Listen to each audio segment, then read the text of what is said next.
This podcast is brought to you by Not Giving a Fuck, and I guess this is that time of year where I seem to give you a personal update and have no editing whatsoever, so sit back and enjoy or skip it. I don't care. I don't really have anything planned. I'm just going to kind of ramble, and I'm not going to go back and edit out my sighs or breaths or anything, so suck it. um, I usually try to do these like twice a year, but I'm tired of beating a dead horse and saying like this year's been insane, but it really, really, really has. And I've started to realize that it hasn't really just been this year. And obviously, we all go through crazy stuff consistently. That's kind of like, honestly, the whole point of my business is that ultimately, we didn't really choose to be adults. We all couldn't wait to grow up. And then once we did, we realized what that meant. And now I'm trying to make sure that we have fun while we do it, whistle while you work kind of thing, right? But sometimes things are really crazy, And sometimes you're crazy. So when you're crazy and your life is crazy, it's amazing that you're alive. So I'm not going to really completely hash out all of the things that have gone on this year totally, but just trust me when I say it's been a lot. I had a friend message me like towards the end of the summer checking in on my mood. My move. I moved houses, and we were moving from a place that had, a lot of mold and a really horrible landlord who, by the way, still hasn't spoken to me since they told me we had to move out in May. It's been 6 months. Still haven't gotten the security deposit back. She is a joy. And I wrote that, it was really kind of difficult. I even talked about it a little bit on the podcast, the craziness of the move, right? And what they wrote back to me was, oh man, I was really hoping, that this year was going to be a lot easier for you because of how bad last year was. And I legitimately had to think, and I was like, wait, what was last year? And she said, oh, when you had the tumor and you were in the hospital and all of your health issues. And I was like, wow, it's got to be pretty bad, I think, when you forget about that. And I was only recently reminded that it was I think it was 10 days ago that it was the quote, anniversary of me waking up in the hospital and having a dude I didn't know in an accent just say, you have cancer, we need to operate on you again. And just what that experience was like. And, it was weird because I feel like that time frame was this kind of renewed sense of gratitude. I think a lot of times when you go through something like that, even just going into the first operation, which I was expecting, I was so scared. I'd never been under anesthesia before. And that podcast that I made, the one that's called Just in Case This Is My Last Day, is still one of my most popular episodes ever. And it was just such this reverence of the impermanence of my life and life altogether. And even then after that, I had so much uncertainty about what was happening, what could happen, and how fragile everything was. And then I think kind of what can happen when you get the certainty back of hey, this is not, you're not going to die tomorrow. It's kind of a long-term thing. What happens is you settle back in. And then, unfortunately, what happened in my life personally was that what I settled back into was just consistent blows over and over and over again. And it's I haven't really had time to rest. And I don't know. I remember that month, last October, 2024, where I was in so much pain and just still really wanted to make the most out of life. And theoretically, I still feel that way. I really do. It's just something broke in me in June. I can't explain what it was. I don't really know what it was. I can't put a pinpoint on it by any means. I kind of just been explaining it if you have a really big tree and you go out every day and you hit it with an axe, eventually, no matter how big the tree is and how small the axe is, eventually the tree's going to fall over.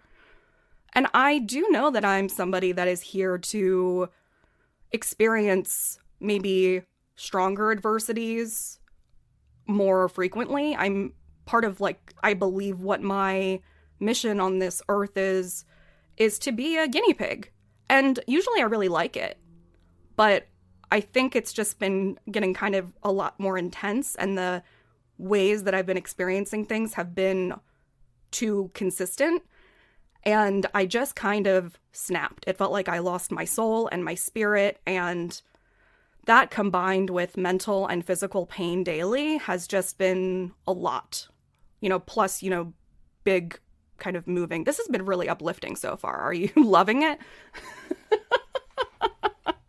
Okay. So, okay. I don't know. But I was thinking about just my story in general, right? The one that's still being written. The rest is still unwritten. And when I go to tell people little things, if I'm not telling a full story, I'm not writing a book, I'm not sitting down to write prose or something, and I mention something, I realize that a lot of the things in my experiences are so kind of bizarre that they need so much more follow-up, or like someone will just assume that I'm talking about something completely different because of course I couldn't mean the first thing, or it's just so abstract or strange. Like the other day, somebody didn't know that I had a book, and they were asking me some questions about kind of the setup of the book. And we're talking about the first one, the one that's, a physical hard copy. And they were asking me kind of like, is it anecdotal? Is it personal? Is it, how is it set up? And then they were asking specifically, do you go back in your life and tell specific stories? And I said, I don't know if I can categorize it like that. There's definitely parts where it's kind of like me teaching things, and then as I teach them, I share relatable stories as they make sense. But there is a part in the beginning of the book where I do a little bit as like a precursor about mental illness, and I share things about when I was 8, like when I had started getting tics and stuff. And that person said like, oh yeah, I remember being out in the woods and getting tics. And I was like, yeah, it's still not, it's funny because like, I guess at this point in pop culture with pop psychology and everybody thinking that they know everything about mental health, before I used to always just over explain everything about myself in general, because I've always kind of had that wound, so to speak, of being misunderstood. And also there was no language around mental health and being weird and being all of these things, right? Like a lot of the things that are mainstream now that are just become Instagram quotes and memes and things about like embrace your weird and, body positivity and mental health is important and let's destigmatize it and, self-care is important. Let's talk about self-love. Let's, like kind of literally everything that you see in terms of mental health care are things that I was talking about like 15 years ago and now has become mainstream. So I don't really even feel the need too much to talk about it unless someone wants a different angle on it, because I can do that, or I can, back it up with more scientific aspects and things, because most people that are talking about it actually have real no data or backbone to press it against. But what was the point of this? Just that when I said tics, 15 years ago, I would have definitely explained that and coupled it with that. What that means is Tourette's syndrome and tics is this. But because I didn't, and this person didn't know, which is completely fair, they thought that the trauma that I was talking about was like being in the woods and seeing a bug, and I was like, oh no, that's not it. Or, telling somebody that I was involved with a professional con man, and then them thinking that, oh, what was the con to your professional aspect of it, and just kind of misreading it, which is completely also fair. Sometimes it's just like a, misread or something. But my point is, I guess, that we sometimes the things that we experience, and maybe you're like this too, that you have something that's so strange and so like out of 10 compared to what you tend to notice or experience or have the other people around you with, you know what I mean? Like when you tell people what you've gone through, people are like, I don't even know what to do with that. You know, I've known a couple people or been in close proximity to people that their highest version of adversity is like, you know, not being given something that they wanted as a child, like a toy or a piece of candy, or experiencing something globally that we all did, like 9/11 or the pandemic. And it's not that those things, again, aren't negative or didn't obviously affect them, but it's like, at a certain point, you know, you don't want to compare trauma, but at a certain point, it's like that episode of Shameless where Jimmy's dad, he finds out that his dad is gay and he's like having such a hard time with it. And he's like, you're never here for me. And Fiona's like, I'm literally digging up a dead body. I don't know how to compare this, you know? So anyway, going along with all of that, I had this, like, I've been having these little kind of breakdowns a little bit recently that are kind of new to me.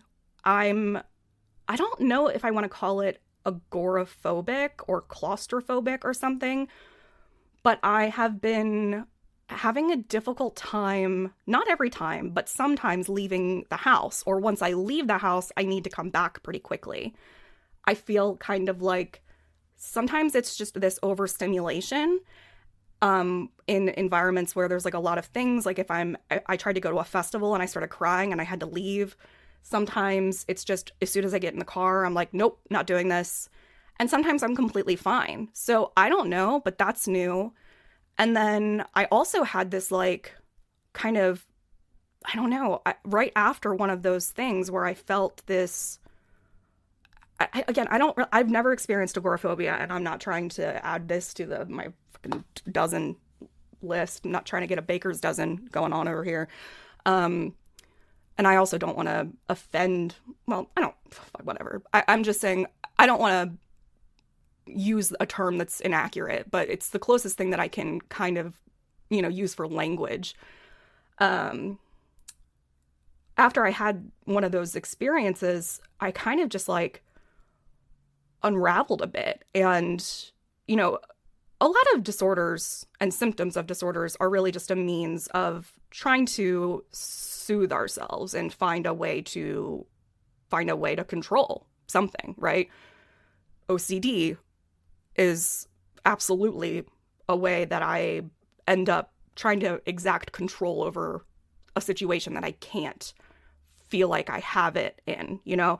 So what I ended up doing when I came back in, even though I was having like a panic attack, was I just started cleaning everything. I started organizing everything in just like this like heightened state, while also thinking that outside wasn't safe. It was very strange.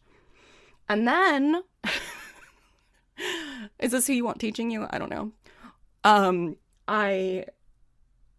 Okay, so I mean, I haven't fully ever gone into, I'm trying to save it for a book, but I've alluded to the con men, the multiple con men that I've dated. And I started having these like feelings of fear that, I don't know, I guess when there's a pattern of distrust and repetition, like it's not uncommon for you to develop this paranoia, I think, you know, that you're the mark and that other people are conspiring against you. And I think it's also maybe easier to rationalize in your brain that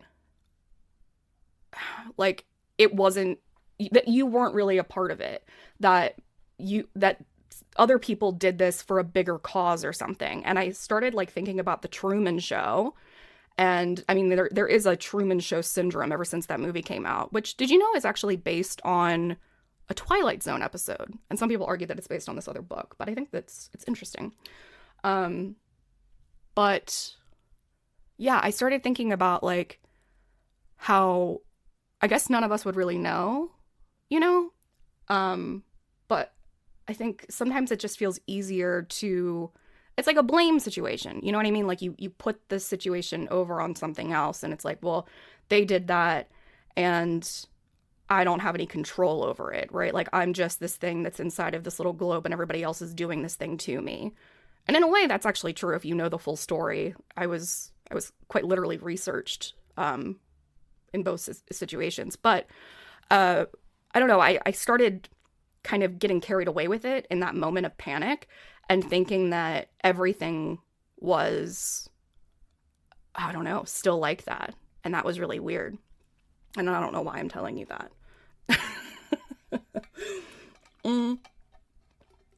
Okay, so what else has happened? Well, we moved in September, and that month, did we move it? No, we moved in August. That month went by really fast.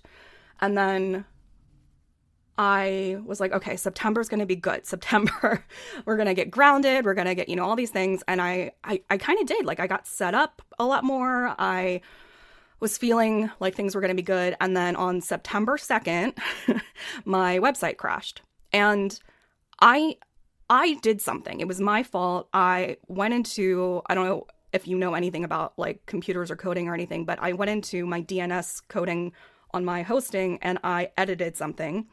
I made a mistake when I hit save and I watched my website crash and I said, fuck, okay, this is why I pay for support. So I called them and I explained, what had happened, what the issue was. I even saw the error message, and the error message said, like, let's call it file A that I had saved, right? That I had edited and then saved. So the error message on my website, when I'm looking at it from the administrative view, says, there's an error. You can't load your site. Please check file A. So I tell them what it is. They say, no problem. We'll have it fixed in 24 hours. So they don't. And I have to call again and I have to explain it again. And it gets fixed for like a half hour. And then I have to call again. Now, this process goes on for 18 days. I was on the phone for, it was until September 18th or 19th. So I guess that's almost 18 days, right? And I was on the phone for 15 hours total, at least. I spoke to 13 different representatives on the phone, let alone the people that I was talking to online in chats and stuff. And what was so annoying, besides the fact that my website was down and I couldn't make money, was that every time that I spoke to somebody, I was being told that the issue was something different and that there was a new fix for it. I was being upsold something completely differently and that everybody had this new take on what was happening. And every single time that new plan was being put into place, I had to wait 24 to 72 hours for us to see if it would work, while I'm spending even more money while I'm losing money because I can't have my website up. So it was very frustrating because also the big kicker in all of this is that going back to the file A thing, I would explain from the get-go, I think it's file A. I messed with file A. I watched the website go down. The error message says, please check file A. And they were all like, I checked file A. It's fine. So I get to somebody. I'm on the phone with this person for 3 hours, and he seems the nicest out of everybody so far. And he is like so convinced that it needs to be transferred over to another hosting platform, kind of like we're just going to completely transfer the website over to this other thing. I'm not super tech savvy by any means. The only things that I know is just learned experience over time. And then he says that it's going to be done by Monday. Well, he has all these times. He's given me his email, his phone number, like all these things. So it's Monday at 11. I'm supposed to get this call. I don't. I call, and because now I have a specific department, I get transferred to this specific person.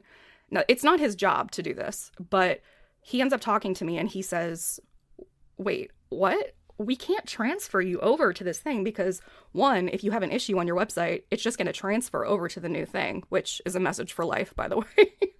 Wherever you go, there you are, yeah?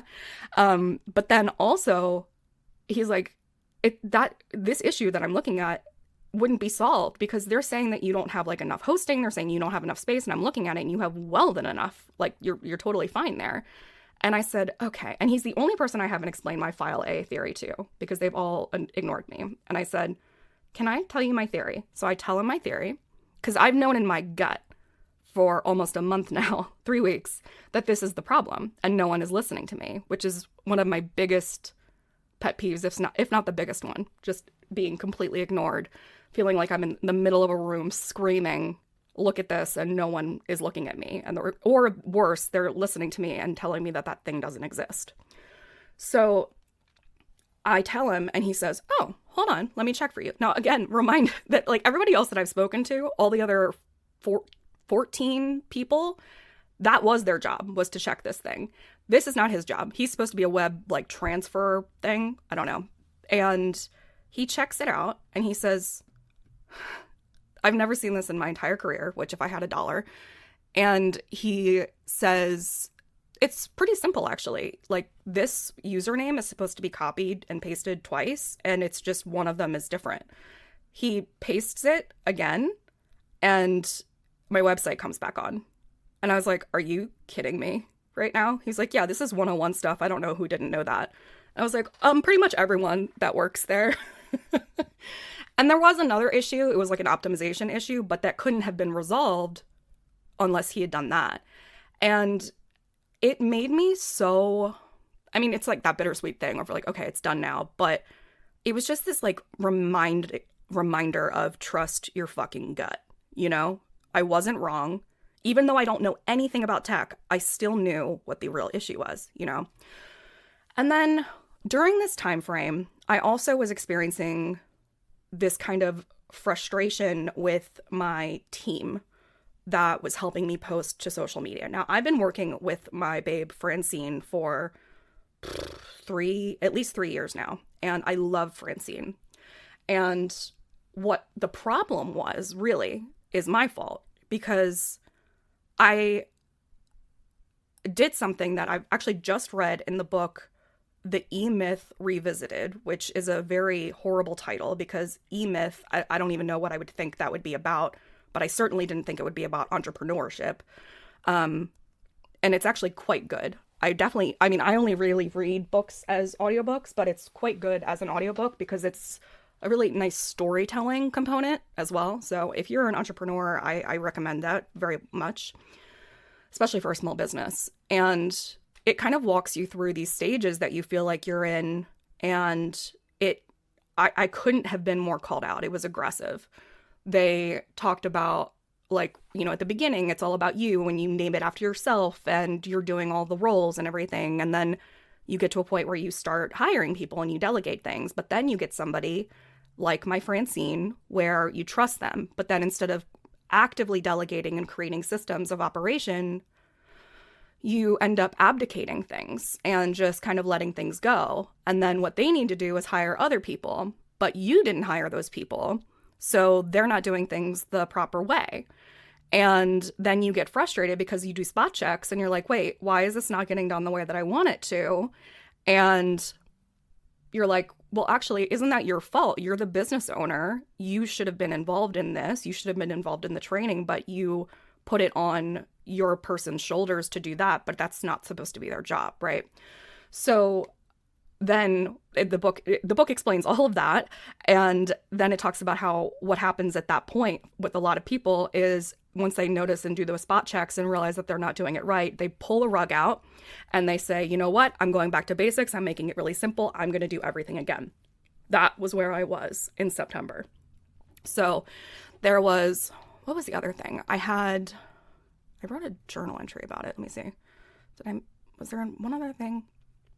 Oh, it was just that. So there was that thing with the intuition, with the, you know, like the Occam's razor. Obviously, that's the easiest thing with the GoDaddy issue, my site being down for 3 weeks, trusting my gut, and then having these issues with my team that was supposed to be kind of like helping me, but I ended up really like micromanaging them. Now, to be fair, it wasn't 100% like me not doing my job and Francine not doing her job. There was a good amount of just, you know, teaching and then things not being implemented. And, you know, it was Francine also feeling frustrated with her team as well. But what ended up happening was I felt like I was being hyper vigilant. And instead of paying for things to be taken off my plate, I felt like I needed to constantly audit what they were doing.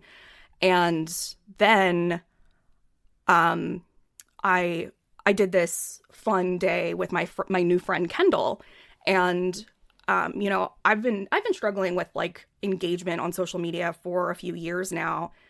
When I only had like maybe 4,000 followers, I would get like 600 likes on a random post, and in the past few years, I can put so much energy into something and then get like 7 likes maybe.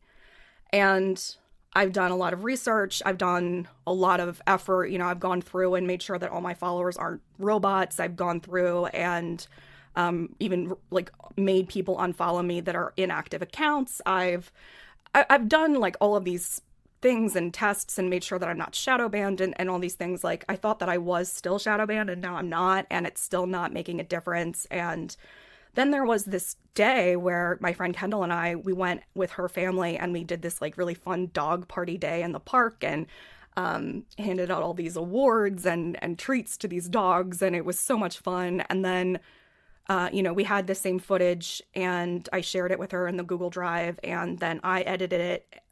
That phrase is so fun. Edited it. And I recorded a voiceover and I added captions and I made a thumbnail and I worked on the hashtags and everything. And it's not like the best video that's ever been made, and I'm not dissing Kendall's post at all, but like, her photos weren't edited. Some of them were just like screen grabs from videos that were blurry, and I'm not trying to judge or shit on it, but it was objectively poor quality in terms of the images. And if you were to take a look at my post versus hers, mine is more professional and potentially even more fun to look at, but she only has about maybe like 500 followers. I have almost 11,000, and her post immediately got almost 100 likes. And that's about a fifth of her following. And that is a solid engagement rate. And my post got 7. And I really don't care about the likes. It's not about that. But if only 7 people out of 11,000 are seeing my post, then I don't know if it's seeming like it's worth my time, So I had been doing like all of these things. I've been like, it seems like nobody's listening. Nobody was listening to my gut. Was I listening to my gut? Am I putting all of my time into something that's not paying off, something that's free? And then I'm, having this trouble with the social media thing. So I kind of like had this like, fuck it, flip the table, Office Space kind of moment, because, everything that, like I said, in June, I really felt like something snapped in me, and everything it felt like it didn't matter. But I wanted to say like, okay, well, if it doesn't really matter, let me take some of my own medicine, my own advice, and just release any fucks I give about this. And just see like what it feels like to just not plan, to not post, to just post something that feels good, to, fuck the hashtags, fuck the algorithms, fuck the ideal times to post, fuck all of it, fuck everything, and do what feels right. And you know what? I looked at my insights yesterday, and my Facebook insights say that I have 99% higher engagement than last month. It's insane. So I don't know. I mean, it's not changing my money, but it is making a difference in terms of progression, which could lead to that. Okay. So that's kind of one thing that ended up happening in terms of like my mindset, I guess, was just like, this doesn't really matter. And, that is something that I'm also really trying to bring into the program, hard quotes, that I'm teaching, that Everything Sucks Now What. I'm really excited about this thing, honestly. The feedback, there's not even that many people in there, but they're doing it and it's great. And I've been talking about it like, it's kind of anti-self-help almost. Not completely, because we're still helping ourselves by definition, I guess, but it's not a Tony Robbins seminar. It's not just like a master class or something, right? It's silly. It's weird. We're getting off of our asses. We're getting on our feet. We're trying things. We're playing. We're being absurd. We're being different. We're trying something new. We're not doing cold plunges and power poses and journaling like that. It's just like the past week was like, name your fridge, you know, write a poem to your fridge, you know, like weird shit. And the some of the feedback that I'm getting is just so wonderful. You know, one of the people said, you know, I feel like healers don't heal, they don't try to heal, they end up doing it just by being themselves. And then somebody else was saying, like, this is really helping me understand why traditional talk therapy hasn't worked for me. And I mean, I think talk therapy can be helpful. It depends on what the issue is. But I think for a lot of us, it doesn't work because what ends up happening is we just kind of re-scab, like open the scabs of the same thing, you know? We are talking about like what our issues are, why it happened. And you do need to process shit, right? Like you can't, like I always say, you can't operate on a spleen if you don't know where the fuck the spleen is. But if you're only just talking about the spleen, you're never going to do anything about it, right? So I'm trying to get us up and feeling and reconnected to ourselves and reconnected to life.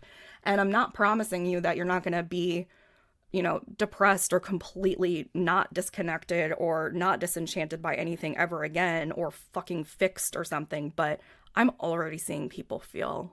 It's really wonderful. And yeah. And you know, another thing about talk therapy too is that I think that a lot of the time the therapists don't always, like, they're there to ask questions, but if they ask a question and you don't know the answer, they don't know another way to ask it. So sometimes you're just sitting there and you don't really know what the fuck to say. So that this is just like, we're playing, we're having fun. And I know that sometimes maybe that seems frivolous, but like, I promise you it's gonna fucking work. This is so good. And it's just silly. And I really think that that's kind of the direction that I'm going, you know? I rebranded the newsletter so that it's called the Absurdian. Kind of like it's like the Guardian of a newspaper, but you know, it's the Absurdian because yeah. And I just want to get weird with it. You know, I want to get weird with it.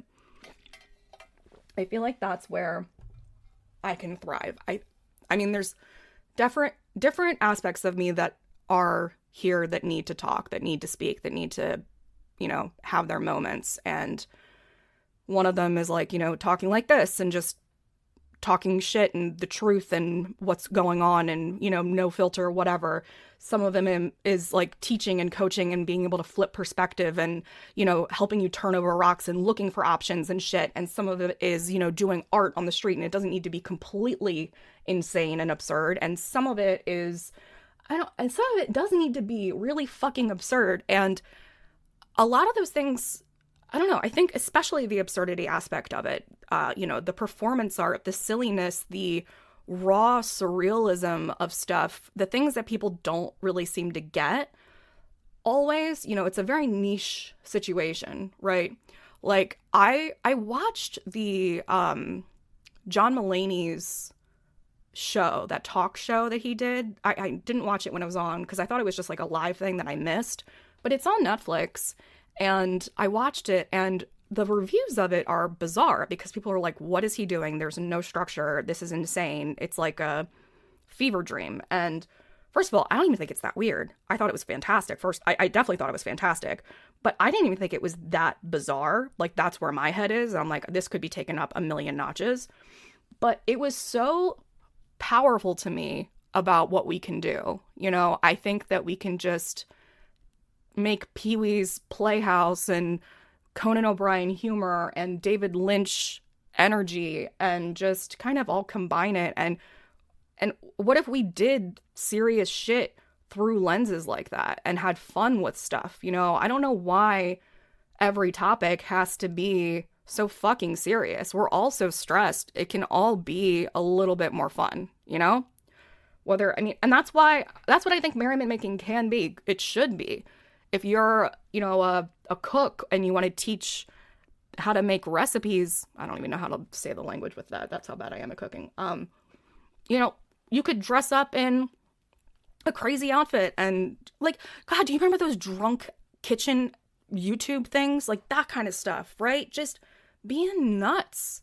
We need more nuts stuff in our lives. We really do. And yeah, I'm really just, and also, you know, when I sent out the first issue of the Absurdian, never in my life have I gotten more responses to a newsletter ever, except maybe when Bug died. People loved it. So it's coming more. It's coming more. That's a phrase. And then I guess another big thing is the 11K project. So that I started technically August 5th.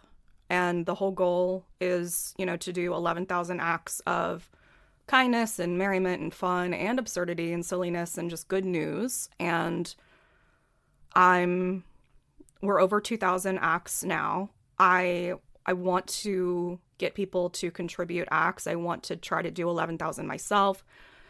We're definitely on track so far, and I have a ton of ideas. I have so many ideas, and I'm really loving seeing people submit things. When you submit them, please try to submit a photo, because when I do the community features, it's so much easier and better quality and, you know, more entertaining if there's a photo. And, you know, I think something else that's been interesting about this is, like, it's giving me, I don't want to say an excuse, but it's making me go back to who I always was at my best. You know, earlier this year I talked a lot about 2013 Mary, and that's kind of who I want to be again. Like, I want to be 2013 Mary when I grow up. And that's kind of what it's doing. And it's funny because people that are meeting me now through this or because of it are seeing, like, I don't know, I think that maybe they think that I'm just starting to learn how to do this, or this is a new thing for me or something. And I'm like, no, I just took a break because life was insane, you know? And now you're actually getting to see me, like, kind of exalt myself. So this taking on this challenge and doing this is kind of looking back in July when I decided that I was going to do this, making this decision during a move, during one of the worst years of my life. Like, why did I say I was going to do this? Like, what is wrong with me? I don't, it's almost like my brain knew, my body knew that I needed something to do. You know what I mean? Like a good thing to focus on, because all logistics pointed towards you don't need something like this to worry about. But I'm loving looking through all my supplies and finding ways to use them. I'm looking at all opportunities as ways to create merriment, you know?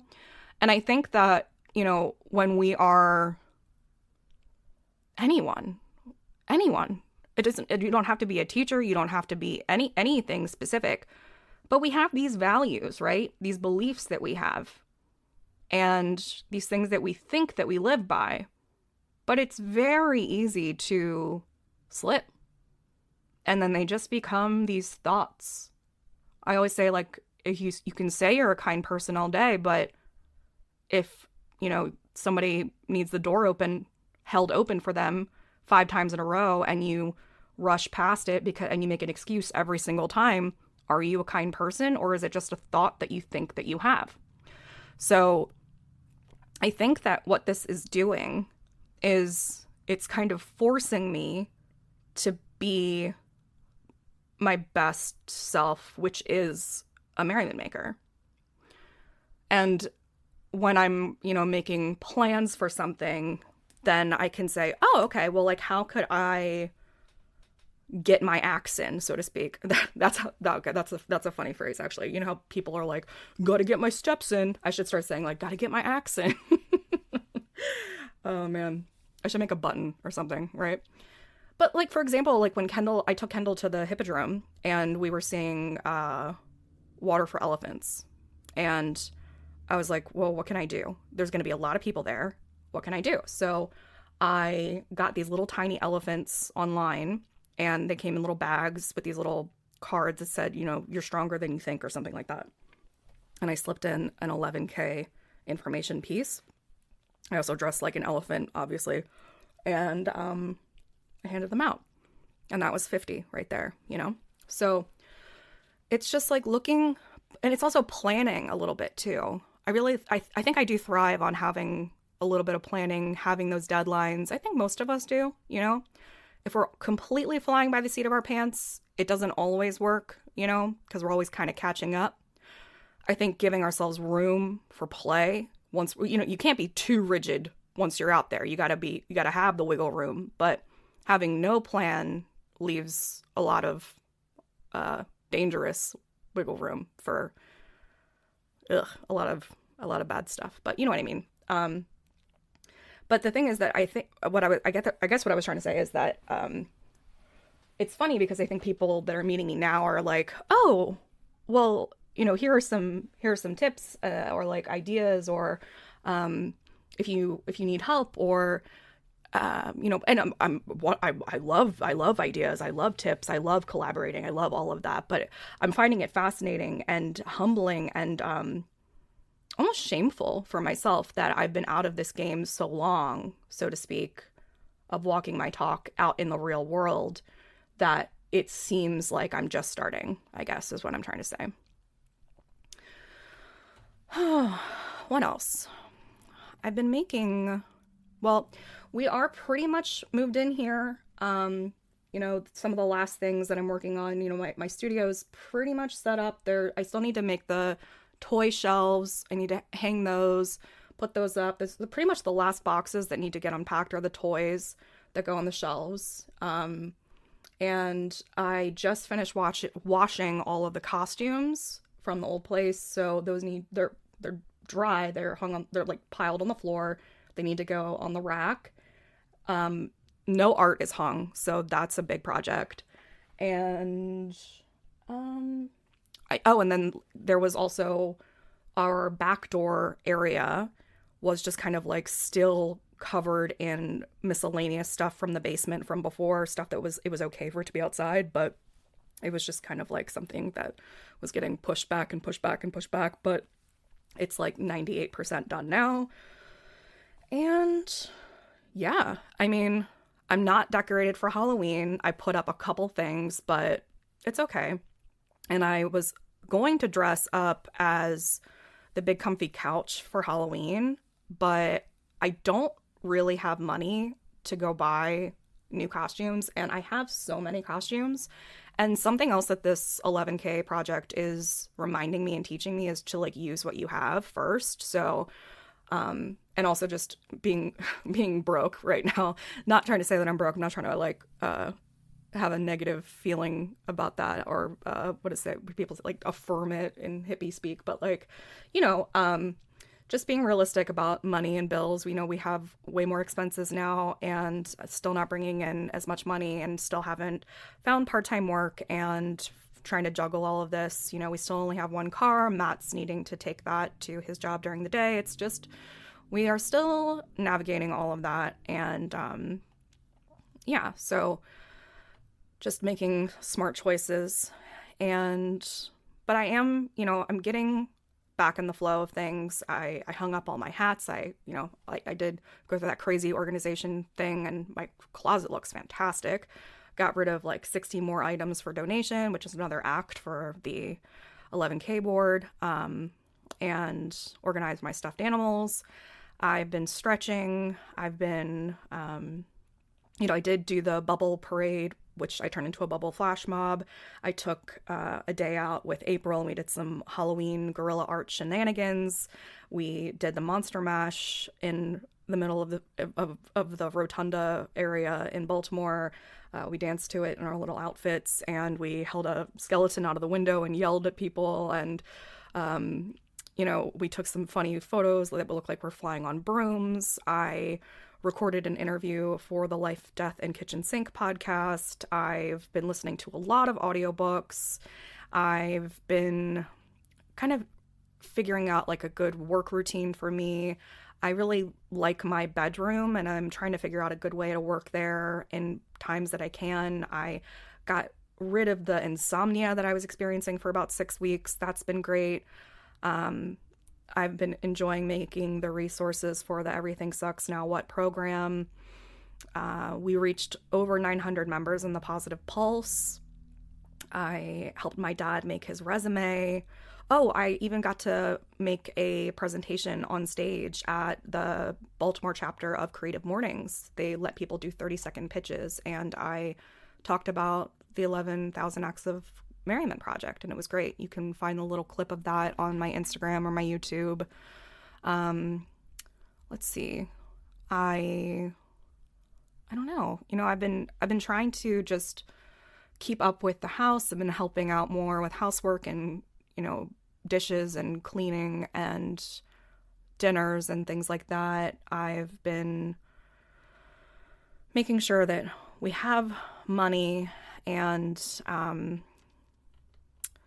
going through all this stuff here. And sometimes, I'm still having days where, it's not still, it never has stopped for like 2 years, where there's probably 10 days out of the month that I have pain that is like labor level contraction pain, and I kind of am just used to it now. But yeah, it's still pretty bad. So there are some days that I work from bed or I work on the couch, and some days where I just sleep, and I sleep a lot. And that just has to be how it is sometimes. What else have I done?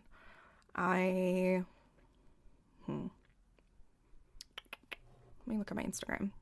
Oh, so like with the 11K project, there is a weekly mission that's posted it's usually every Sunday.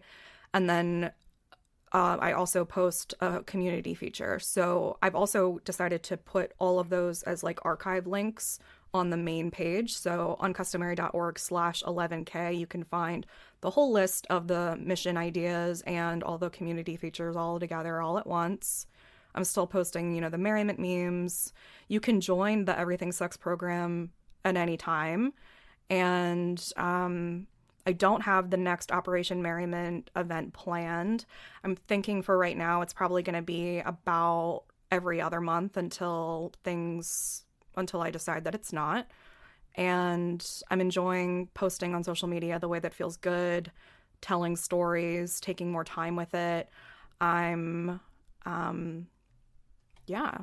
So that's pretty much, I guess, everything that's been going on. I don't know.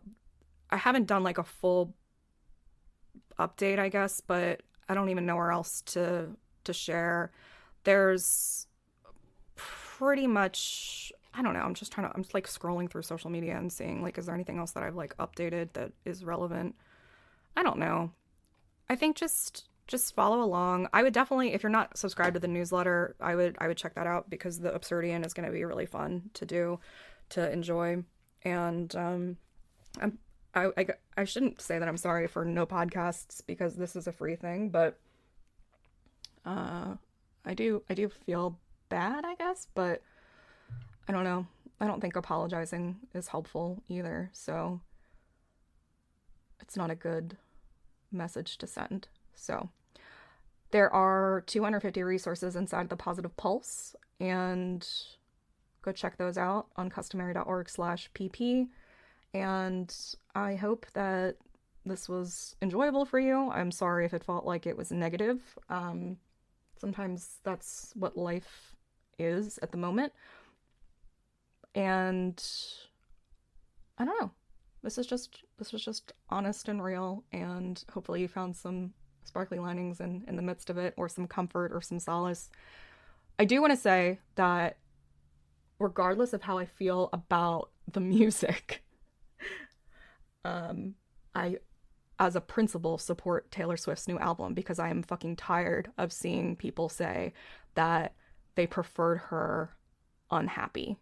And we absolutely cannot do that to people, to women in general. Like, we just can't say we want our creatives and artists heartbroken. We can't need people to make their art from pain.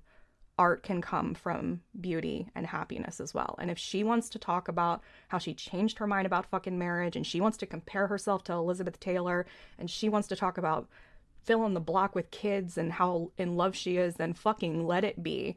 But if you don't like an album, don't fucking listen to it. I don't understand what is wrong with people. Like I listen to podcasts and like there's two people on a podcast and people will comment and be like, "Oh, thank God this person wasn't here today." And it's like, no one is making you listen to it. I just don't understand. Oh God, we all need to be a little bit less fragile, a little bit more compassionate, a little bit like just untighten our buttholes, you know? One of the most like popular posts that I've made recently was about how I was helping this guy at the thrift store, and he had like he was kind of blocking the road a little bit. He was bottlenecking it, and there were these cars honking at him. Like, you are not a troll inside of your car. Your car is not a shield of the internet, and neither is the internet. Stop being a fucking dick, you know? And he was just like having this like paralyzed, overwhelmed moment because his box broke, you know? So I got out of my car and I helped him and I said, "Oh my gosh, your box broke. Let me help you." And as soon as he like had another person talk to him, he kind of just like snapped out of it, and I helped him and we got it figured out. And those people that were honking, they weren't even like needing to get out of the parking lot. Every single one of them was waiting to donate stuff. And it's just like, can we just have a fucking zoom out about like the fact that you're here on a Sunday and it took 4 extra minutes for you to do the thing that you needed to do, and like be grateful that you're lucky enough to be donating extra stuff that you don't need. If it was and if you want to play the devil's advocate and say that it was an emergency, then they would have gotten out of the car and communicated it. They would have been like, "Hey, I need to get to the hospital. Can you please move up your car?" But they weren't in an emergency. They were just being passive aggressive. So we all need to stop being passive. We need to be direct and we need to be kind. So get out of your car and help, or shut the fuck up. All right. Anyway, so I'm going to get back to work. Remember, you got to feel good to do good. And there's a whole hub of merriment making waiting for you inside of Mighty Networks, uncustomary.org/pp. Love you.